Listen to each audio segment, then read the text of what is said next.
J'ai entendu l'histoire d'une femme qui avait un énorme goitre sur le cou et qui était allée à une réunion où ils ont prié pour elle et elle croyait qu'elle avait été guérie.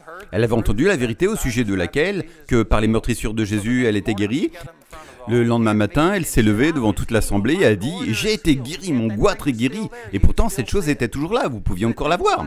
Mais les gens comprenaient que, tout comme Jésus a maudit le figuier, qu'il a fallu 24 heures avant que ce qu'il ait dit se manifeste physiquement, ils lui ont accordé un peu de grâce et tout le monde a applaudi et pensé « Peut-être que cela va disparaître dans les temps à venir. » Mais elle est revenue l'année suivante et elle avait encore ce gros goitre. Et elle est montée devant tout le monde, elle a dit « C'était il y a 1 an ce soir que Dieu m'a guéri de mon goitre. » Et tout le monde a trouvé cela étrange, mais personne n'a rien dit. L'année suivante, elle est revenue et a dit « C'était il y a 2 ans ce soir que Dieu m'a guéri de mon goitre. » Et les gens commençaient à s'inquiéter. Alors ils ont parlé à la direction et ils ont dit « Il faut dire à cette femme qu'elle ne peut plus se lever et témoigner qu'elle est guérie, si de toute évidence elle a encore ce goitre. » Donc la direction l'a convoquée, lui a dit « Tu ne peux plus donner ce témoignage parce que nous voulons être précis. Tu es une hypocrite, tu dis que tu possèdes quelque chose que tu n'as pas. » Quoi qu'il en soit, cette femme ce soir-là est allée dans sa chambre et a dit « Dieu, je sais que tu m'as guéri. » Je le crois, mais ces gens ne peuvent pas croire que quelque chose se passe tant qu'ils ne le voient pas. Peux-tu, s'il te plaît, enlever cette chose pour qu'ils puissent y croire? Et le lendemain matin, elle s'est levée et il avait complètement disparu. Et elle s'est levée et a dit « Je vous l'avais dit que Dieu m'avait guéri. » Maintenant, ce n'est pas tout à fait correct à 100%. Nous devons faire en sorte que cela se manifeste et ne pas simplement en faire une confession. Cela doit être quelque chose de vrai. Mais le principe est que vous devez être tellement convaincu que vous êtes guéri, que vous ne vous concentrez plus sur vous-même, que vous ne pensez plus à vous-même et que vous pouvez simplement laisser cela de côté, adorer Dieu pour qui il est et vous réjouir avec d'autres personnes qui sont en train d'être guéries et louer Dieu pour cela.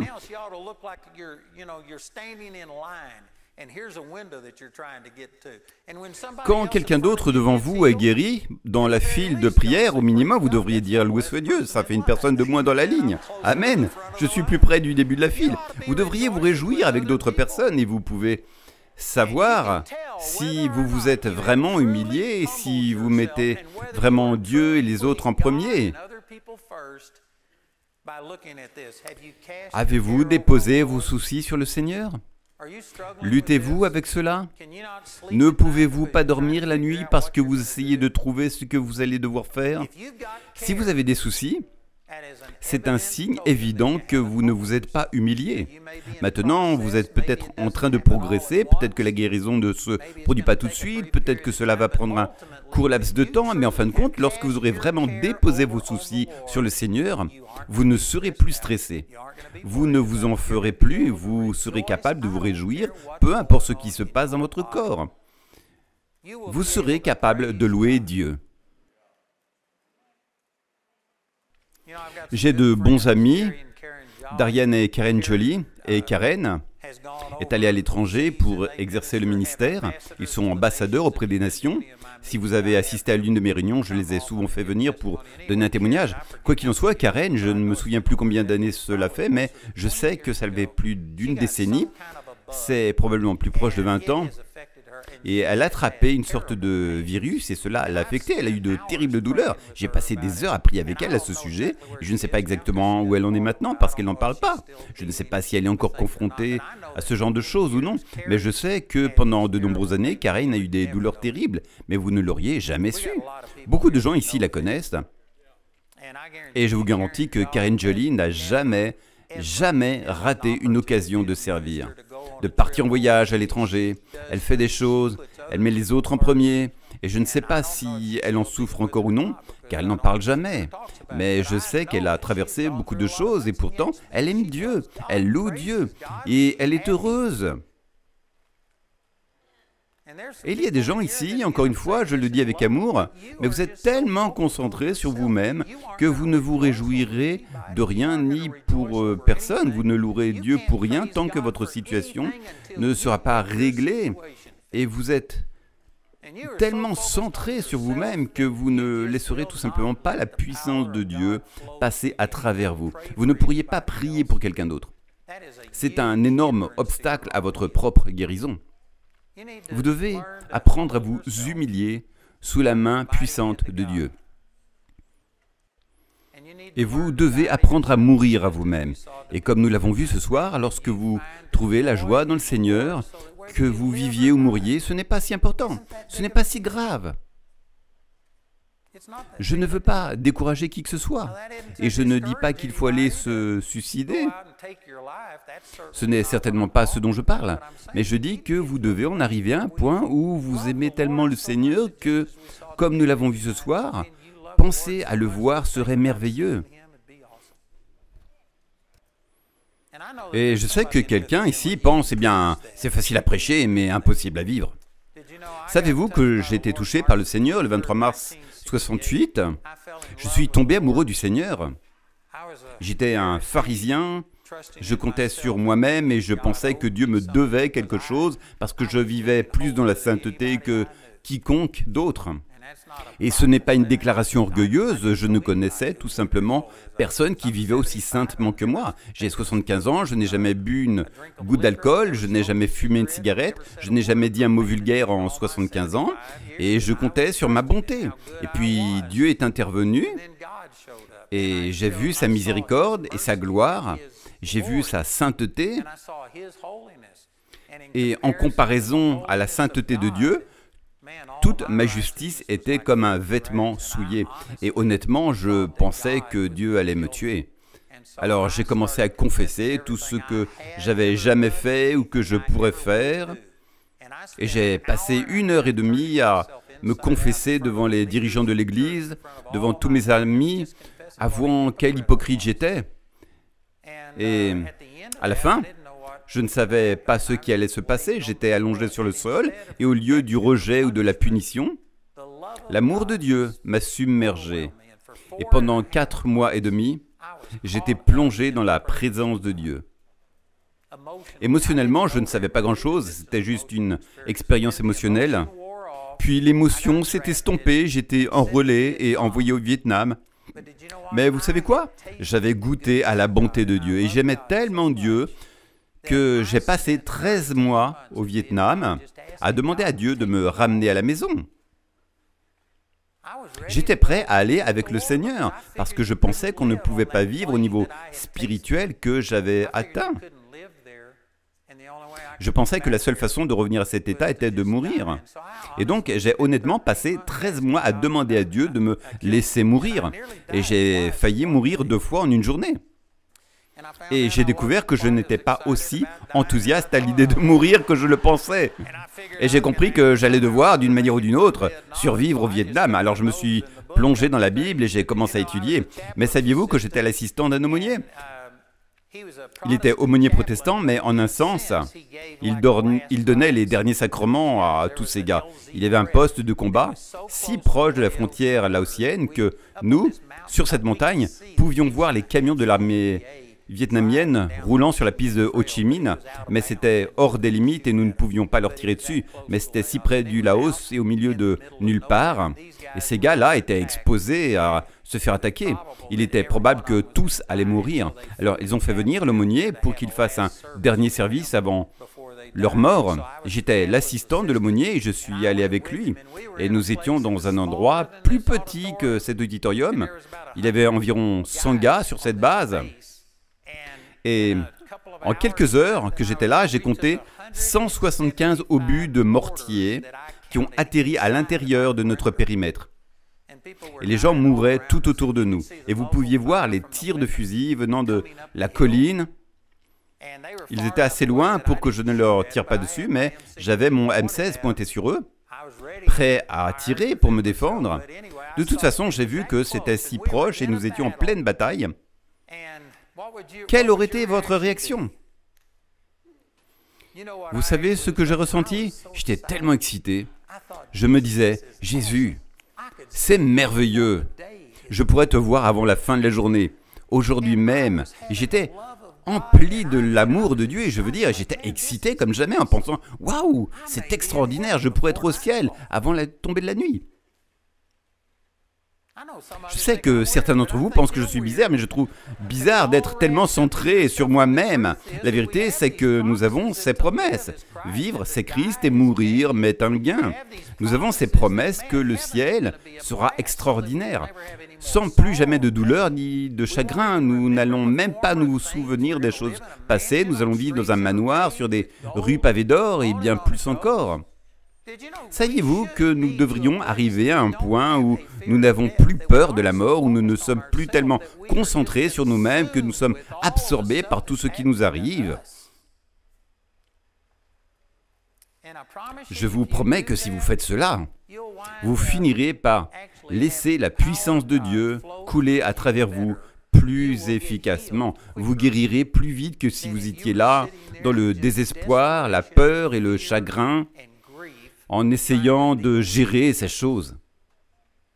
Nous devons être capables de louer Dieu au-delà de ce que nous ressentons, au-delà de ce que nous voyons. Nous devons le louer pour qui il est, pas seulement pour toutes les choses qu'il fait. Maintenant, je crois à la guérison et je sais que vous êtes venus ici pour être guéris et Dieu veut que chacun de vous soit guéri. Mais il veut aussi que vous arriviez à un point où vous l'aimez, où vous aimez les autres plus que vous-même. C'est ainsi qu'il est. Il est doux et humble de cœur. Et lorsque vous adoptez cette attitude, je vous garantis que cela libère la puissance surnaturelle de Dieu. Laissez-moi dire une dernière chose. Vous ne pouvez pas faire cela par vous-même. J'ai souvent pensé à cela, c'est comme si vous étiez debout dans une flaque de boue, ou si vous essayez de nettoyer vos pieds. Vous pourriez enlever un et le nettoyer, mais comment nettoyez-vous l'autre ? Vous auriez besoin de quelqu'un pour vous sortir de là. Vous ne pouvez pas mourir à vous-même par vous-même. Il faut une rencontre surnaturelle avec Dieu. Pour moi, cela s'est produit lorsque j'ai vu mon hypocrisie, à quel point j'étais religieux et pharisien. Et le 23 mars 1968, j'ai pris la décision que Dieu était plus important que moi. Je me suis humilié et je ne peux pas dire que je l'ai fait parfaitement, mais c'est là que j'ai pris cette décision et vous savez, cela fait maintenant 56 ans que je marche dans cette voie. Et le Seigneur continue de me confronter à mon égocentrisme. Certains m'ont déjà demandé, après avoir entendu cet enseignement, pourriez-vous juste prier pour moi et chasser l'égoïsme de ma vie? La seule façon de chasser l'égoïsme de vous, c'est de vous tuer. Et alors vous n'aurez plus jamais de problème avec l'égoïsme. Mais tant que vous êtes dans ce corps, vous avez le choix. Dieu ne vous forcera à rien. Et vous avez l'option de penser totalement à vous-même et de vous concentrer sur vous-même.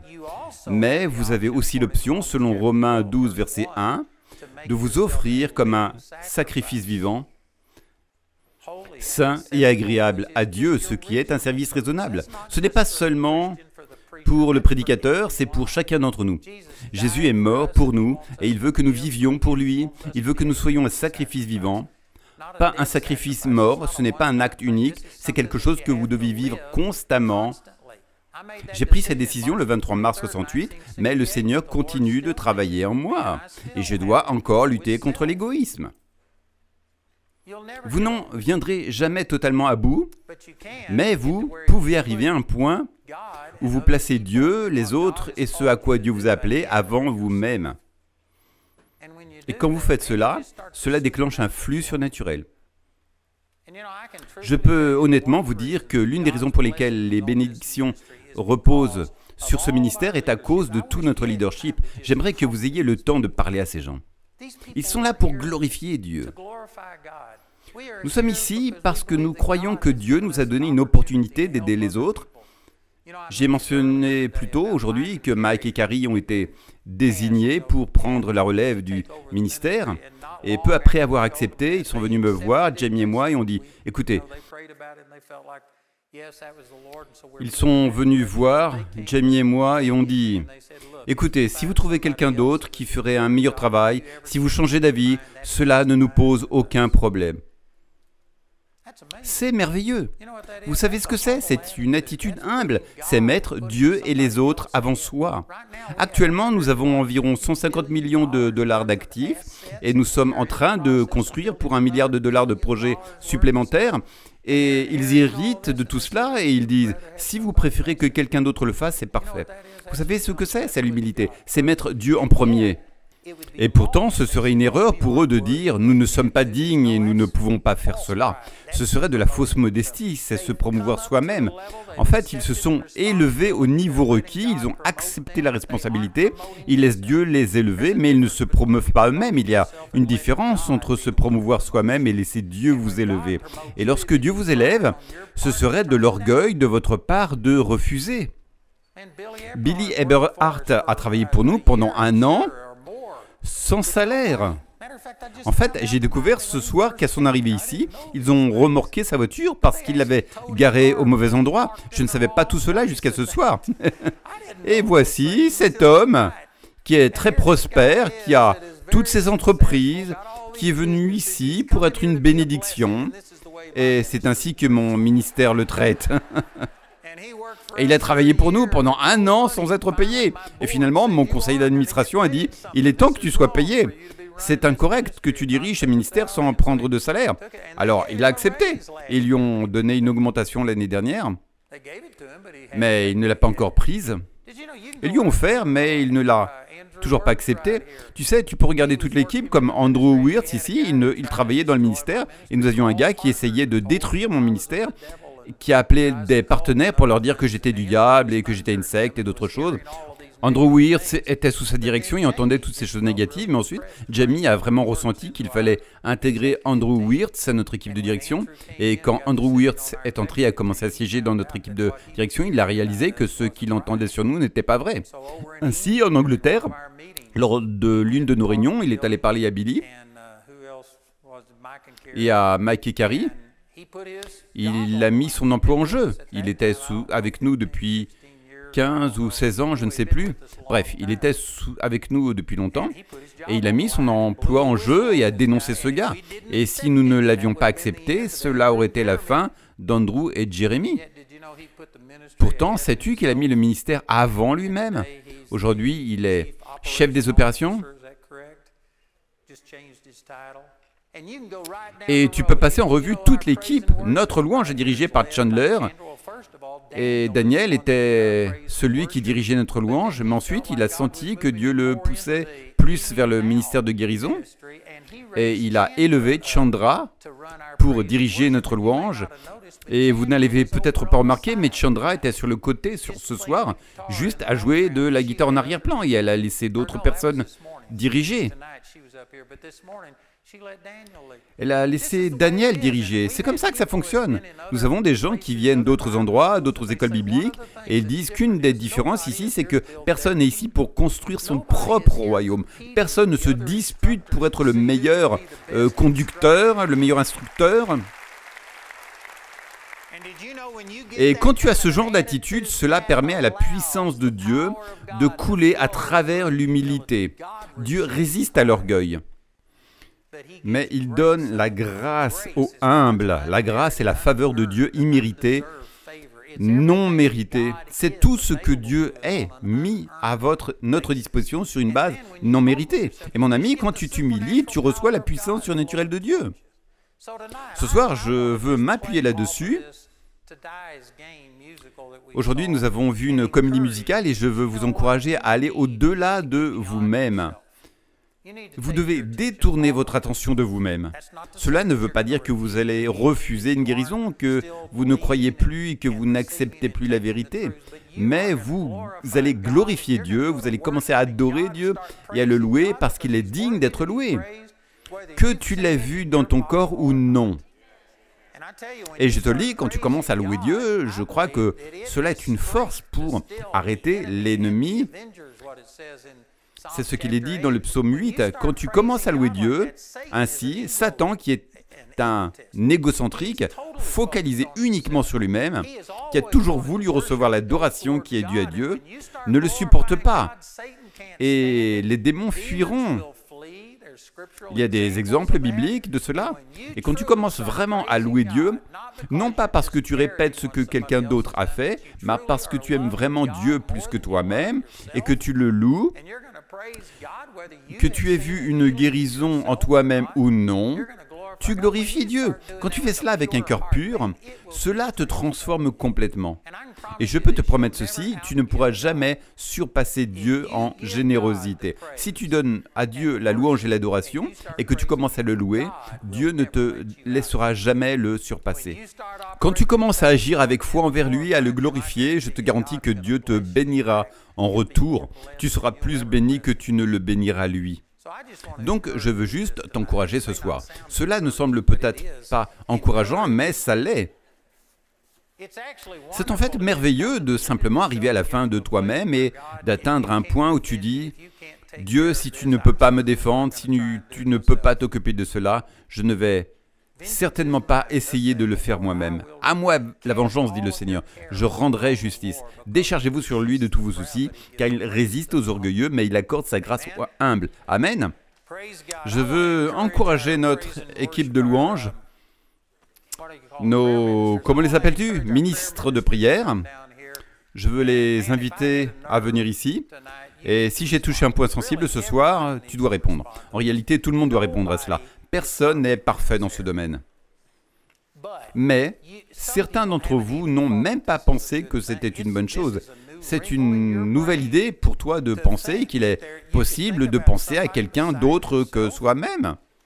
Tu peux louer Dieu avant même d'avoir ce dont tu as besoin.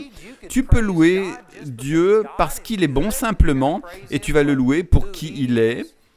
Si c'est nouveau pour toi et que tu n'as pas encore réagi à cela, tu pourrais venir ici et t'accorder avec quelqu'un en disant que tu veux t'humilier. Tu dois t'humilier. Amen. Que Dieu soit loué. L'Épître aux Romains, chapitre 12, verset 1, dit de devenir un sacrifice vivant. Et le problème avec un sacrifice vivant, c'est qu'il ne cesse de se retirer de l'autel. Ce n'est pas une décision que l'on prend une seule fois. Tu commences une première fois, mais ensuite tu dois le vivre chaque jour de ta vie. Et je te le dis, c'est vraiment extraordinaire. Quand tu atteins le point où tu n'as plus besoin de te défendre, le fardeau n'est plus sur toi. Le fardeau n'est plus sur toi pour être guéri. Tu vas simplement glorifier Dieu et commencer à l'adorer. C'est en fait une manière formidable de vivre. Pendant la période du Covid, tous nos dirigeants de la ville, les commissaires et le département de la santé étaient assis juste ici. Et nous étions tous dans cet auditorium. Ils étaient en train de me critiquer, de dire des choses horribles à notre sujet. Je me souviens de ce commissaire qui s'est levé et a dit « Tu n'as aucune intégrité, tu n'es qu'un... » J'ai oublié les mots exacts, mais je me souviens de « aucune intégrité ». Et il m'a vraiment attaqué et il s'attendait vraiment à ce que je réagisse. Et savez-vous comment j'ai répondu? Je lui ai dit « Écoutez, j'ai été critiqué par des personnes bien plus importantes que vous. »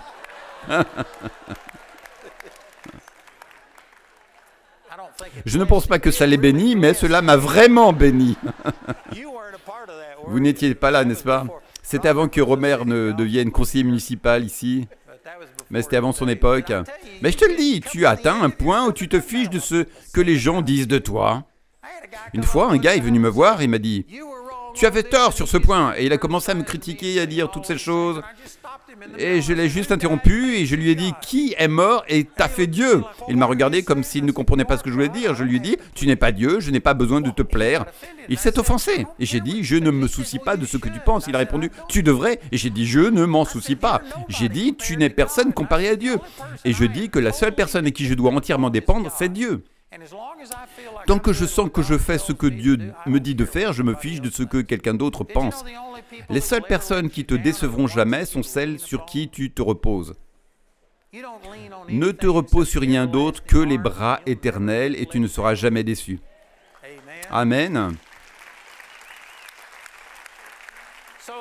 Encore une fois, tout le monde pourrait dire « J'avais besoin de ça. » Et tu sais, je dois me rappeler qu'il n'y a qu'un seul Dieu et que je ne suis pas lui. Tu dois te dépasser. Tout le monde a besoin de cela à un certain degré, mais je sais que Dieu parle à certaines personnes ici. Tu étais tellement absorbé par ta situation, tellement concentré sur toi-même, que tu ne l'avais pas réalisé. Mais tu étais totalement dans l'orgueil. Tu étais centré sur toi-même. Et Dieu t'a parlé ce soir, et tu n'as jamais traité cela, donc tu dois te repentir. Et encore une fois, nous pourrions tous recevoir cela à un certain degré, mais je parle aux personnes pour qui cela a été un problème majeur. Dieu t'a parlé ce soir et tu dois t'humilier. Si c'est toi, je veux que tu te lèves là où tu es, et nous allons prier pour toi maintenant.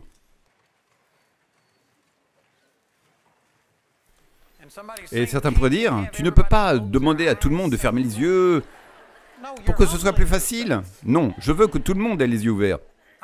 La tête haute, pour que tu ressentes l'humiliation maximale.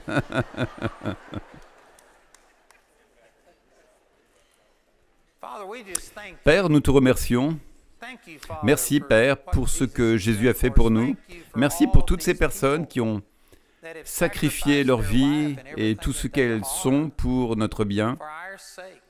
Merci pour les personnes qui ont mis ton royaume au-dessus de leurs propres gains personnels.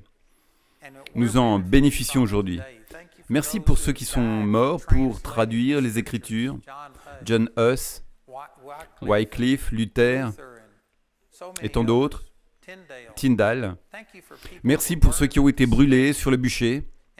Et Père, nous voulons simplement te mettre avant nous-mêmes. Et même si nous désirons être guéris et que nous savons que c'est ta volonté pour nous d'être guéris, nous allons te louer même avant de le voir, nous allons te glorifier pour qui tu es. Père, nous allons nous occuper de quelqu'un d'autre avant de recevoir nous-mêmes. Nous détournons notre attention de nous-mêmes et la mettons sur toi. Et ces personnes qui se sont levées, elles sont humiliées. Tu as dit que si nous nous humilions sous la puissante main de Dieu, tu nous élèveras. Et donc, nous nous humilions ici, debout devant nos frères et sœurs. Nous montons sur l'autel et devenons un sacrifice vivant. Nous demandons que le feu de Dieu consume ces sacrifices. Père, détourne notre attention de nous-mêmes, aide-nous à dépasser nos propres besoins et à nous concentrer sur toi et sur les autres. Père, nous nous sommes humiliés et nous croyons que cela se produit, que tu fais ces choses en nous, dans nos émotions. Nous croyons qu'en nous humiliant, nous te remercions que ta puissance va se manifester à travers l'humilité, que ton onction va couler, que des guérisons auront lieu, que des personnes seront libérées. Et donc, Père, nous te remercions pour cela. Nous sommes d'accord et nous recevons cela au nom puissant de Jésus. Amen. Amen. Amen.